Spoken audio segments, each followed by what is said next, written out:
Hey guys, what's up? So I just want to show you now how to get the serial number in your Windows machine. So there are two ways.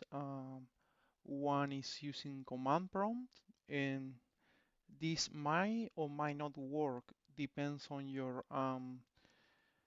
Windows version, especially the feature version. And then we will do it through PowerShell, which always work. So first, let's open command prompt. So CMD, and let's go with wmic, BIOS get serial number, and that's it. And then let's go with PowerShell because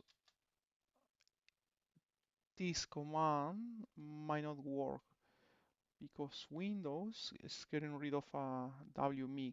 Okay, so this one is get dash CMinstance,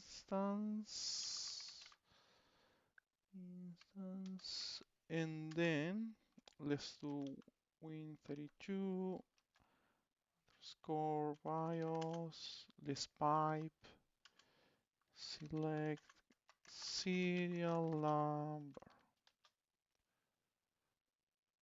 That's it, guys.